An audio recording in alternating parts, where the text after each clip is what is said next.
Canales Comunitarios Regionales del Ecuador Asociados, SECREA, presenta Realidad Nacional. Amigos, qué gusto estar con ustedes en este espacio de SECREA, un espacio de opinión que se lo difunde a través de los 45 canales de televisión socios de este gremio de medios de comunicación. En esta ocasión nos acompaña el doctor Edgar Jaramillo Salas, quien es coordinador del Observatorio de Frecuencias, un organismo recientemente creado justamente para velar los resultados del tercer concurso de frecuencias. Es importante también resaltar que el doctor Jaramillo posee posgrados y especializaciones en temas de comunicación, fue 10 años director general de CIESPAL, consultor de varios organismos internacionales y nacionales, catedrático universitario y adicionalmente a eso es fundador del Instituto de Radio y Televisión que actualmente funciona en el Ecuador. Mi estimado Edgar, bienvenido, un gusto que nos acompañes. Gracias, ingeniero, muy amable por la invitación. Me alegra que estemos ahora en un viejo proyecto muy interesante como es el de SECREA, el de consolidar a los canales regionales y comunitarios. Me alegro de estar participando en este programa. Muchísimas gracias, es un esfuerzo que lo hemos hecho durante 8 años y eso nos ha permitido sumar los 45 canales. Un poco entrando en materia, mi estimado Edgar, ¿cuál fue el objeto de crear el Observatorio de Frecuencias? Tú como presidente, como director del observatorio. Bueno, este es un tema que debe concitar el interés de toda la ciudadanía, porque está en juego la libertad de expresión, está en juego la democracia, y creo yo que, como bien se ha dicho, y parafraseando lo que han dicho los viejos teóricos sobre la democracia es el peor de todos los sistemas de gobierno, excepto todos los demás. No. Entonces yo creo que hay que reivindicar y recuperar el significado de la democracia, la posibilidad de trabajar libremente, de participar libremente en las decisiones del Estado, de expresarnos, de recoger y expresarnos libremente. Yo creo que todos estos principios esenciales para la vida hay que defenderlos, hay que preservarlos, y con motivo de la convocatoria de el Arcotel para la concesión de frecuencias, empezamos a preocuparnos y a título personal empezamos a promover esta iniciativa de constituir un informativo frente a la falta de información, frente a la poca transparencia que hay. No obstante que sea un proceso de carácter público y que garantice la transparencia, si revisamos todos los documentos previos a la convocatoria y durante la convocatoria y además lo que establece la Constitución de la República, vemos que este es un proceso eminentemente público, pero no tiene absolutamente nada de público porque se está procesando la información a puerta cerrada. Y lo que es peor, se entrega información, se dan unos datos el 1 de julio, 8 días después se dan otros datos. Es decir, no hay claridad en la información. Frente a esta situación, enviamos una comunicación solicitando que se nos diga exactamente cuál es el número de las solicitudes y quiénes son los peticionarios de esas solicitudes, ante lo cual nos han negado. Entonces, en el legítimo derecho y en función de lo que establece el artículo 45 de la Constitución de la República, que dice los ciudadanos y ciudadanas del país en forma individual o en colectiva, participarán de manera protagónica en la toma de decisiones, en la planificación y en la gestión de los entes públicos. Eso es lo que estamos acogiéndonos a las disposiciones constitucionales de participación. A lo que dice la Constitución. Exactamente. Hemos dicho, señores, nos vemos un grupo de ciudadanos que no respondemos a interés, que no tenemos vínculos con los medios de comunicación, pero que sí tenemos una preocupación ciudadana. Un detalle importante, mi estimado Edgar, ¿quién financia los gastos de este observatorio? Porque entiendo que están 6 personas, vamos a conversar luego de las 6 personas de los integrantes, pero ¿quién financia los gastos de ustedes? Ustedes están movilizándose, han tenido reuniones con los gremios de comunicación, con los medios de comunicación, están en permanentes entrevistas. ¿Quién financia su movilización? Bueno, a ver, cada uno de los socios aporta con lo que puede y sobre todo aporta con su trabajo intelectual, con sus conocimientos, con sus experiencias para el análisis de las cosas. Nosotros no tenemos sustento económico de ninguna entidad. Cada uno aporta con lo que tiene. Es decir, a mí nadie me paga las movilizaciones, ni a ninguno de los miembros. Cada uno, cuando es invitado, con su propio peculio, accede o aporta con lo que tiene. No, nosotros no estamos vinculados totalmente a voluntario. ninguna entidad, ni de carácter público ni privado. Estamos por nuestro propio deseo de participar en los asuntos de interés público. Con esta Sí. visión altruista que ustedes mantienen como observatorio de frecuencias, son 6 personas, a más de ti. ¿Quiénes son los otros integrantes del observatorio y a qué se dedican? Bueno, hemos procurado, primero ha sido una actitud voluntaria de quienes quieren participar, porque ciertamente demanda tiempo para analizar, para participar en diversas reuniones, para analizar la información que tenemos y para decidir qué acciones vamos a tomar frente a la realidad. Están entre otras personas Monseñor Julio Parrilla, obispo de Riobamba, donde tiene una representación de la que le corresponde por su carácter y su investidura religiosa, su jerarquía. Él ha expresado su interés por ver cómo se va desarrollando este proceso. Está el ingeniero Roberto Aspiazu, ¿no?, que ha estado vinculado a estos intereses. Él fue miembro del antiguo CONARTEL.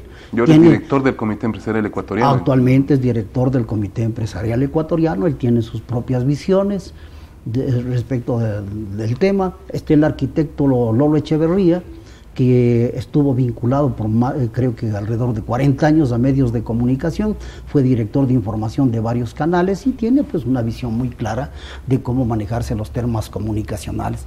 Está la licenciada Mariana Negra, que ha estado vinculada a varios medios de comunicación, ha sido directora de investigación de importantes medios. Su especialidad es precisamente la de la investigación. Tiene una larguísima trayectoria, ha sido editora del Diarios El Comercio, de la revista Vistazo, ¿no? Está también allí, quien le habla, que ha estado vinculado a la docencia universitaria, a la investigación durante largos años, ha estado vinculado a los gremios de los comunicadores sociales y tenemos una especial preocupación, y nuestros gremios también tienen preocupación por los temas de la comunicación. Juan Carlos Solines también. Y también está el abogado Juan Carlos Solines, que es un especialista en legislación sobre telecomunicaciones. Esos somos los miembros de esta comisión. Miembros que son conocidos, son referentes en varios campos, como se acaba de explicar, y entendemos que están trabajando de la mejor manera. Ahora, ¿qué normativa legal ampara la agrupación del observatorio? Que ustedes se hayan unido, se explica que es voluntaria, se explica que los costos los cubren ustedes. En cuanto a normativa para que ustedes estén integrados, ¿existe alguna? Bueno, la Constitución de la República en el artículo 96 garantiza y reconoce todas las formas de organización social, ¿no?, como expresión de la soberanía popular para desarrollar procesos de autodeterminación y de incidir en las políticas y en los procedimientos de carácter público. Entonces, nada más público que este proceso de convocatoria para la concesión de frecuencias. Entonces nosotros, en base al artículo 96 de la Constitución de la República, hemos decidido organizarnos en un observatorio para conocer cómo va a procederse en la calificación, qué se está haciendo, cómo se está haciendo, ¿no? Y bueno, nos hemos dirigido y la respuesta ha sido negativa. En unos casos simplemente han ignorado las comunicaciones y en una última comunicación se traslada a conocimiento del Consejo de Participación Ciudadana para que diga si tenemos o no derecho, lo cual es una burla si hay preceptos constitucionales que garantizan el derecho a la información. No hay que olvidarnos también, por otra parte, que existe una ley de libre acceso a la información, de transparencia, en que en el artículo 1 precisamente garantiza que los ciudadanos podemos tener derecho a acceder a la información pública. Es decir, no es que estamos actuando de manera arbitraria, sino en base de disposiciones constitucionales y legales. Es también la ley lícito. Absolutamente, la ley orgánica de la comunicación social también habla de esto, y entre otras cosas, en una de las disposiciones, la ley orgánica de comunicación establece que la concesión de frecuencias se hará a través de un concurso público, ¿sí?, transparente, ¿no? Entonces, si así se dispuse y así establece la ley, nosotros queremos tener la información de un proceso público, nada más que eso, y no encuentro razón alguna para que, en este caso, el Arcotel, primero, no difunda la información. Ha pasado ya más de 30 días de que se cerró el proceso y no entrega la información. Y segundo, ¿cuáles son las razones que le impiden que se nos entregue la información? No encontramos razón alguna de este secretismo, y entonces lo que nos preocupa ahora sí, y lo cual nos obliga a determinar, vamos a tomar decisiones de carácter legal en base a la Constitución y en base a lo que se establecen las normas de la República para acceder a la información a través de los jueces. No nos queda otra alternativa en vista de las negativas del Arcotel. O sea, por parte de ustedes como observatorio no se conoce nada, los medios de comunicación no conocen nada. Y ahí entra un tema importante también. El Consejo de Participación Ciudadana y Control Social nombró un grupo de veedores. Sí. Ese grupo de veedores no se supo específicamente cómo fue nombrado de manera inicial. Y después de eso el grupo de veedores desapareció. Bueno, de lo poco que se conoce de información extraoficial es que fue a pedido de la propia Arcotel que se disolvió esa veeduría, que tampoco se supo cuándo fue convocada, cómo se integró, cuál fue el proceso, y entonces se desintegró de la misma manera casi secreta como se constituyó, se disolvió. Entonces no hay un organismo. ¿Y no hay otra veeduría nombrada todavía? Absolutamente nada. Nosotros somos un observatorio. Así es. Nos distinguimos entre lo que es una veeduría y un observatorio.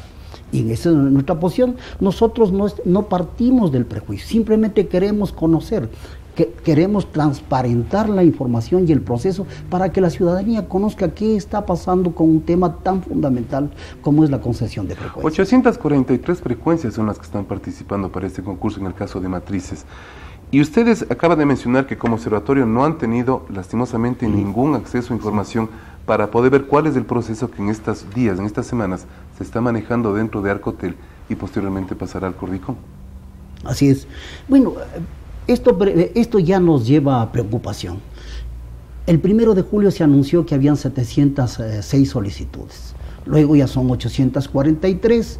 Toda esta información debió ser precisa y debió recopilarse en una base de datos. Ahora la tecnología nos facilita para recopilar esa información y debieron adoptarse las previsiones necesarias para que tan pronto como se recibió la información, la entrega de las carpetas, que como conocemos se cerró el 30 de junio, en una semana máximo ya debiéramos entregar, decir, son tantas las solicitudes, estos son los peticionarios para estas frecuencias, y todos habríamos estado tranquilos. No encontramos razón alguna para que esto no se entregue. Pero efectivamente este proceso tiene dos fases. En la primera se va a calificar en el Arcotel, y lo que nos tememos es que una vez que hayan hecho la calificación de manera discrecional, se diga, en base a las bases del concurso, estos son los 5 mejores calificados para esta frecuencia, y le pasamos a la Cordicom el informe. Y eso ya no tenemos nada que ver. Esto no puede ser de modo alguno. Queremos tener con exactitud, con precisión, con claridad, cuál ha sido el procedimiento y en base a qué se calificó eso. No vaya a ser que en algún momento encontremos sorpresivamente que hay ciertas frecuencias en donde sí hay 5 proyectos y otras para las cuales no hay absolutamente nada, ¿no? Esto ya determinaría que existe pues una clara intencionalidad en las decisiones que pueda tomar el Arcotel. Entendiendo de que el proceso y el objeto de los medios de comunicación es manejar de manera transparente la libertad de información y la libertad de comunicación, es importante también las gestiones que ustedes hacen en beneficio de la libertad del conocimiento de cómo está el proceso. Ahora, un detalle que se suma a esto es el permanente comentario, no solamente de los periodistas, de los medios de comunicación, sino también del sector empresarial, del sector político y de la sociedad en general, que este concurso va a concluir justamente en época electoral. ¿Por qué creen ustedes, han analizado como observatorio, de que el concurso sale a la luz pública meses antes de un proceso electoral? Sí es preocupante esta coincidencia, porque, y aquí nos remitimos a otro de los problemas que demanda preocupación ciudadana. ¿Por qué no hay un calendario? ¿Por qué no se ha determinado las fases con absoluta precisión? ¿Y por qué va a coincidir con el calendario electoral? Porque se dijo 9 meses, que lo que coincidiría marzo del 2017. Exactamente, una vez que ha terminado el proceso electoral.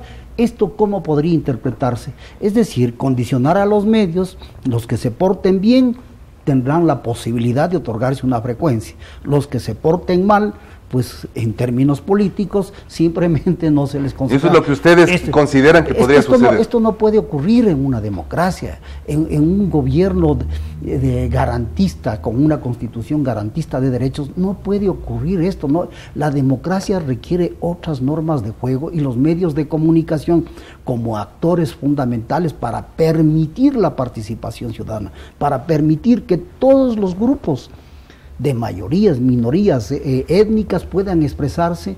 No van a estar condicionados, porque si alguien no se aparta de la línea oficial, entonces simplemente tendrá que atemorizarse y no permitir que estos grupos sociales puedan acceder a los medios de comunicación. Ahora, en los análisis que ustedes han realizado en las reuniones que entiendo mantienen permanentemente, hemos visto que en el último tiempo, desde que fue creado el CORDICON, el Consejo de Regulación y Control de las Comunicaciones, estuvo como presidente Patricio Barriga, que ahora es secretario de Comunicación. Posterior a eso, Patricio Zambrano, quien estuvo un poco más de 5 meses como presidente del CORDICON. Ahora está Tamara Merizalde.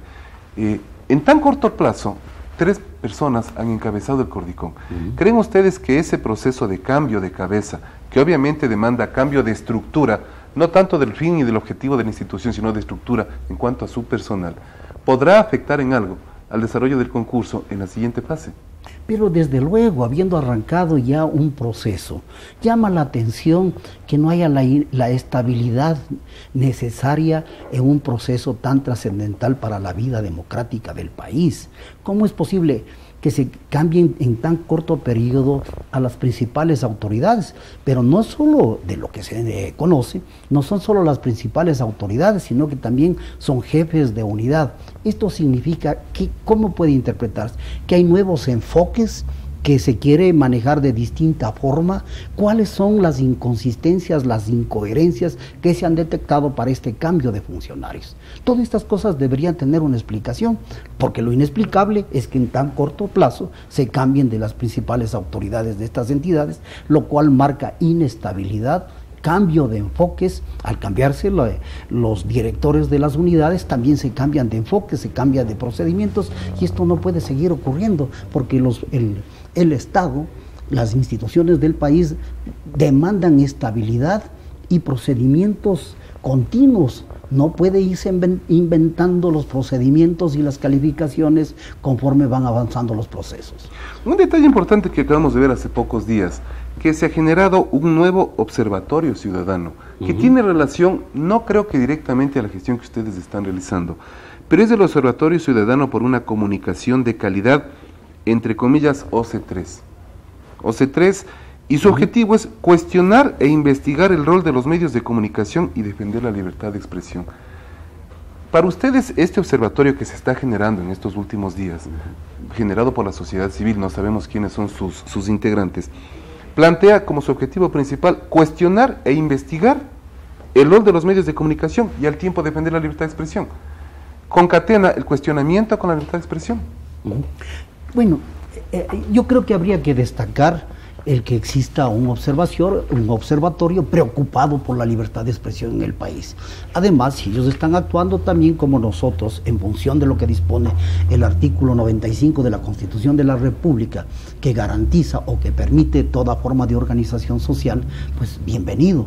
Ahora, esto habría que mirarlo, cómo van a actuar, porque uno de los cuestionamientos y una de las preocupaciones esenciales que hay es los temas de censura, ¿no? Los de autocensura. Y cuando empezamos a hablar del análisis de los contenidos que van a difundir los medios, esto puede implicar graves problemas de censura para los medios de comunicación, que no es permitido.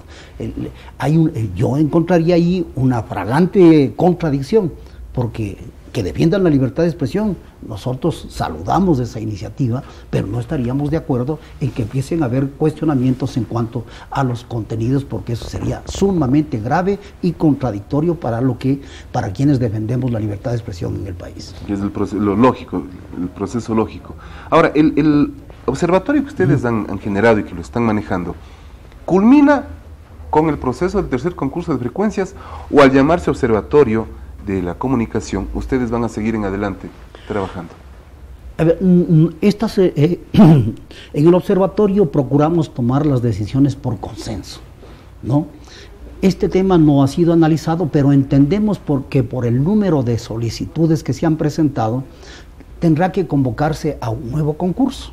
Así lo estamos entendiendo, con lo cual, por el momento, entonces yo creo que los objetivos para los cuales fue creado el observatorio no se han cumplido en su totalidad y habría que ver qué es lo que pasa. A lo mejor, si la decisión fuera declarar desierto, ¿no?, la concesión en ciertas frecuencias, total o parcialmente, entonces este proceso va a continuar, en cuyo caso personalmente consideraría que también la labor del observatorio debería continuar. Como observatorio, ¿ustedes han analizado tal vez o han consensuado la posibilidad de generar propuestas en caso de que se abra una reforma a la ley de comunicación?